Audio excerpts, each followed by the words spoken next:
How are you doing today? Great to hear, just as per usual. Welcome back to another episode of Toon Talk, the little show where I like to rank the discographies in a tier list fashion for a lot of famous groups and bands. And today is the one, the only Beastie Boys! They're coming home.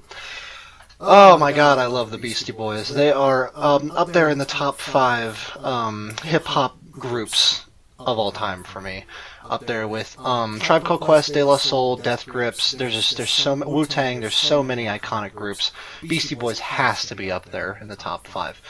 Known for their incredible production, their like wacky, zany lyrics, and just so many fun and iconic songs from the 80s and 90s, and I just thought it would be a great time to rank their discography, as it's not too big. It's only 7 studio albums. I'm not including the mix-up because that's not technically an official album, like an official part of their discography. We will only be talking about the official 7 albums. But we still got a lot to talk about, and I am so excited today. For anyone who doesn't know who the Beastie Boys are, they are, of course, a hip-hop group originating in 1981, composed of Ad Rock, MCA, and Mike D. That's their stage names, of course. But man, you're really missing out if you've never listened to the Beastie Boys. They just are such a fun group. And they've made some of the just most like upbeat and energetic and enjoyable hip-hop music of all time. So, without further ado, let's go ahead and get into it, starting off with Licensed to Ill from 1986. And wow, we're starting off strong because I love Licensed to Ill. It's just like many, it's the first Beastie Boys album I ever listened to. Of course, just like many things, thanks to my father, years and years ago, probably 10 years ago from now. And it's really just, like, it's so iconic front to back. Like, almost every song on here, basically everybody knows. And I know that a lot of people think it's kind of outdated now. I really don't think so. I think that it still has incredible production, and I don't think that it doesn't sound dated, in my opinion. I think it sounds fresh even today. You've got, like I said, so many iconic songs, like Rhymin' and Stealin', the opener, which has, like, one of my favorite uses of the snare from When the Levee Breaks by Led Zeppelin. Just such a good way to implement that in such a different way. And it's a fun song, it really is. You've got She's Crafty! You've got Girls! Which I've always loved Girls, even though it is kind of stupid. You got Fight for Your Right, which is one of their most iconic songs, one of their most well-known, as well as No Sleep Till Burn It. Bam, bam. Brooklyn! You got that, you got Paul Revere, you've got Hold It Now, Hit It! I'm going to be singing, like, all the songs. You've got Brass Monkey, That Funky Monkey, you got Slow and Low, What's the Time? Time to Get Ill, The Closer. I mean, I could gush about these damn songs. Oh, I just hit my mic. I could gush about these songs all day. I freaking love Licensed to Ill. I will admit that some songs are just kind of okay, but not many. I would say the only ones that are just okay for me would be The New Style and, like, Posse and Effect. But, I mean, God, besides those, every song on here is just freaking awesome, so fun to sing along to, so memorable, so iconic. And how the hell can I not put this at an A tier? Like, really? Some days I would put this at an S tier, in all honesty. To this day, I still think it's their most fun album. I really do. I think that just, like, put it on from start to finish, you're gonna have one hell of a time. And it's just so much fun. So yeah, that's where I would like to rank Licensed to Ill in the A tier. And you would think that, you know, oh, and you were just gushing about Licensed to Ill, how good it is, stuff like that. There's no way anything can be better. You're wrong. Have you ever heard of a little album called Paul's Boutique? Because if you haven't, you just must not listen to music. Because Paul's Boutique is agreed by many to be one of the best hip-hop albums of all time, no different for me. It's most certainly a top 5, maybe even a top 3. The main reason why, of course, you know, the songs are so enjoyable, so memorable, but it's the production and the samples that make this just such an iconic hip-hop album. The samples on this thing are so legendary. So legendary. And because of those samples, this is one of the most expensive albums ever made for, like, the time it came out. But for good reason, because, my god, they lead to some of the best Beastie Boys songs ever. I think that this album is an absolute masterpiece. For those who saw my best of, I believe my best of 80s list, it was on there. It just barely beats it out. Front to back, I mean, I really have nothing but praise for this thing. Just, really, it's mostly for the freaking amazing samples, but the songs themselves are also incredible, such as Shake Your Rump, Eggman, High Plains Drifter, Sounds of Science, 3 Minute Rule, Hey Ladies, Car Thief, which has one of my favorite Beastie Boys, like, opening parts, What Comes Around, Looking Down the Barrel of a Gun, like, this thing's just a masterpiece, man. I don't have a whole ton I want to say about it, because I really don't want to spoil much of anything. I think that if you are in any way a fan of hip-hop, of rap, of just amazing production, like, this is a must-listen. It ranked on Apple Music's Top 100 Albums, and I do think that list kind of sucks, but I'm so glad to see it on there. It absolutely deserves it. It should have been way higher. And, duh, Paul's Boutique is a 10 out of 10. It's going in the S tier. It's amazing, and I absolutely love it. And I think most Beastie Boys fans agree that it is their best album, and I highly recommend it. But yeah, that's where we'll leave it for now, because now I want to go ahead and move on to Check Your Head from 1992. We've just got another really good Beastie Boys album. I will say that it's my least favorite so far, but that's not saying a whole lot. I still think that this album is incredibly fun and incredibly memorable, with such great tracks, just some amazing samples yet again, and some good production. I just don't think it has as iconic a songs as their first two, but doesn't mean that we don't have some really good songs on here. I mean, we've got freaking So What You Want, you got Stand Together, you've got Gratitude, you got Pass the Mic, you've got freaking Funky Boss and Jimmy James. Just again, I mean, it's a fun Beastie Boys album. That's really, like, you're gonna hear me repeat that so damn much, but that's what I love so much about this group, is just how much wackiness, how much zaniness, and how goofy they are, and they're not afraid to, they're not afraid to take risks. They don't like to follow stereotypes. They like to do their own thing, have their own sound, and I think that's why so many people love them, is because they're not like any other hip-hop group there is. And while I do think Check Your Head is, not as good, I mean, we've still got another solid album. I still listen to this thing quite a bit.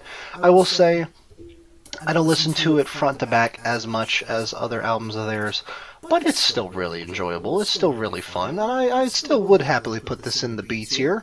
I don't really see any reason that it would be any lower, but I also don't see any reason that it would be any higher.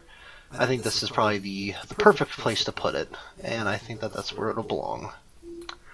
Alright, and now moving on to 1994, we have Ill Communication, this album right here. And I'm just going to say it, I think that this album is excellent. I think that, again, some of their most iconic songs are on here. The most iconic probably being Sabotage, which I would say is probably in their top 5 songs they've ever made. I know it's their most popular, but it's for a reason, because, like, oh my god, it's just it has so much energy in that track. I love the guitar riff in that thing too, and I especially love the bridge where they scream, "Why?" I love it. It's just so enjoyable, and it's one of their hardest not to sing along to. But it's not just Sabotage that makes this album a great listen. We have other great songs such as Opener, Sure Shot. We have freaking, what is it, Bobo on the Corner, silly little short track. Root Down, Get It Together. Let's see, Alright, Hear This. Let's see, Do It, which is another one of my favorites on there. Ricky's Theme is pretty fun. The Scoop is really enjoyable. As for lowlights, there really isn't a whole lot. There's a couple shorter tracks on here that not really a big fan of. You got like, Tough Guy, which is just kind of there. I don't know. I really don't have a ton of downsides. I just think that it's another enjoyable album of theirs, another really excellent listen, and another one that I would put probably pretty high up in the 8s here. We are kind of speeding through this list just because, for me, what makes the Beastie Boys album good or bad is just how fun it is, how entertaining it is, how enjoyable it is. So I will be kind of like repeating myself with a lot of this, but just know that, like, even though I'm not saying a whole lot, there are so many good albums from them. I mean, so far their lowest is just a B. I mean, we're doing great so far.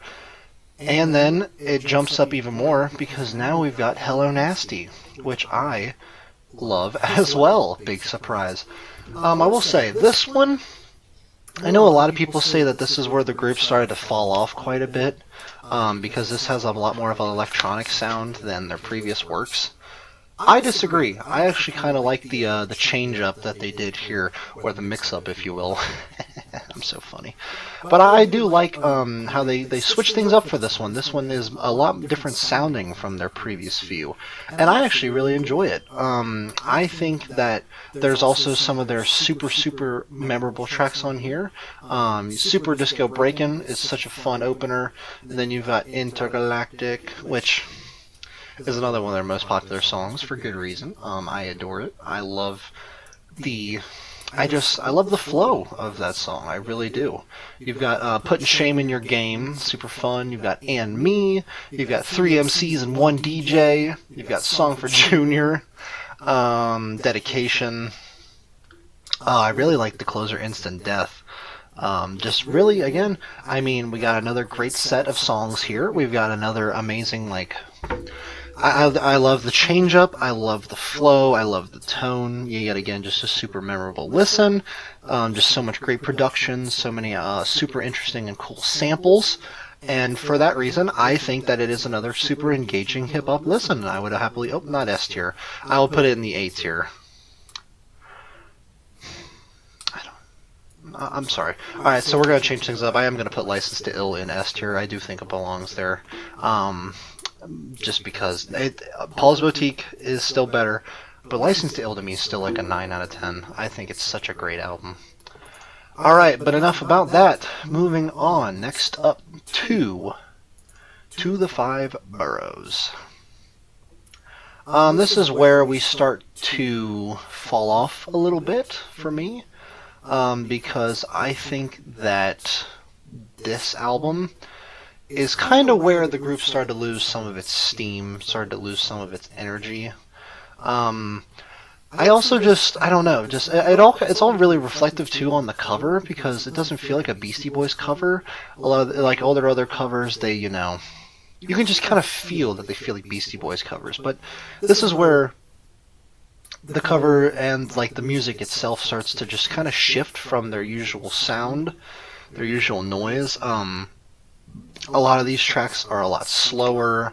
A lot of them are less melodic. A lot of them are just less engaging for me. I really am not a huge fan of this. It's good. Like, it's still not bad. It's still good. But this is the first one for me that isn't, like, great. Like, it's just kind of a run-of-the-mill, okay Beastie Boys album. I really don't think that it's the most memorable in their discography, and in all honesty, none of the songs on here are really, like, remembered. None of these are up there with anything off of their first two, or Hello Nasty, or License to Ill. Like, all their first five all have, like, at least one or two like super standout tracks. Basically everything on License to Ill, but even on that, like I'd say No Sleep Till Brooklyn and Fight for Your Right, and then you've got like Shake Your Rump on Paul's Boutique. You've got So What You Want on Check Your Head. You've got Intergalactic on Hello Nasty. You've got Sabotage on not License to Ill, on Ill Communication. This is the first one where I just really don't think that there is a standout track. I really don't. I think all of them are decent. There's a couple mehs in here. I've never been a big fan of Hey Fuck You. I think it's just kind of annoying. And just, I don't know, like the skits are in this one are just kind of bleh. I'm not a huge fan. I don't know, just, it's never been my thing. I would probably put it in a C tier. Still, not bad. Not bad by any means. But for them, it's just kind of okay. And sadly, this is also how I feel about their final album, Hot Sauce Committee Part 2. Again, I don't know what the cover is. The cover doesn't have any of that memorability that their first 5 covers have. I don't know. I've always loved Beastie Boys covers. I just really find them to be super interesting. Like the Hello Nasty cover is super tacky, but it's just really funny. The License to Ill cover is just really good, in my opinion. Ill Communication is just another silly one. Paul's Boutique, just the cover feels super like, it feels generic, but at the same time, it just feels so like, it's such a cool picture. I don't know how to explain it. Here's how I explain it. It feels like something you'd see every day, but then like the more you look at it, you're like, oh wow, this has a lot of cool details and stuff in it, and like the way it's angled and the way it's shot. It's just a really cool cover, and I think the last two are just like To the Five Boroughs is a good cover, but it's not a Beastie Boys cover. And that's the same way I feel with Hot Sauce Committee Part 2. It's just kind of a whatever cover. And that's kind of how I feel too about the actual album. It's just kind of a whatever album, kind of just like their last one. There are some good songs, like I do really like Too Many Rappers featuring Nas. I like that song. I like Nonstop Disco Power Pack. Okay is kind of fun. Funky Donkey is silly, even though it's super short. There's still some fun tracks on here. It's still like a really, enjoyable album, but it doesn't have anything that makes it kind of stick out in their discography like their other albums had. I don't think there's really any, I can't, off the top of my head, I don't really remember any memorable samples. I think the production is just kind of whatever on this one. The group doesn't have as much energy as they used to have, and I personally would just say it's another okay one. I don't think they're bad. I don't think these two albums are bad whatsoever, but based on the incredibly high standards they had at the start of their career, it's just kind of okay in comparison. And sadly, that is where the story of the Beastie Boys ends. I wish that they were able to continue making music, but sadly, due to a death in the group, that is not the case. But yeah, even though this is where the saga of the Beastie Boys ends, I think that this group will be remembered for decades to come. You still hear so many of their songs on the radio all the time. They, just like I've said before on this video, they're just so enjoyable. They're so fun. They have so many iconic tracks that are impossible not to sing along to. And as crazy as it is to say, this is the group that really got me into hip-hop music. Before this, I was mainly just a rock guy. I listened to a lot of rock. I listened to some country, some electronic music. I didn't listen to any rap. I thought it was all garbage, which is not true at all. That's like the dumbest thing you can say, especially nowadays when rap is like the standout genre currently in today's society. But this is the group that really got me into rap music, and I can't thank them enough for that, because without Beastie Boys, I would not have discovered all these incredible hip-hop groups, these incredible solo artists. I wouldn't have discovered all the super iconic use of sampling and this amazing production. I wouldn't know any of that if it wasn't for this group. So I really have to thank them for making such incredible music, and I really do hope that they will be remembered for the rest of time. And I think they will be. Excuse me. Yeah, I think that's all I want to say today. I'm just kind of keep it a little bit shorter than usual. But even though I didn't say as much as I might usually, don't let that mistake you from checking this group out. They are absolutely incredible. I love them. Most people love them. And this is my ranking of their discography. So I want to thank you all so much for watching, and be sure to catch me in the next video I upload. Thank you very much.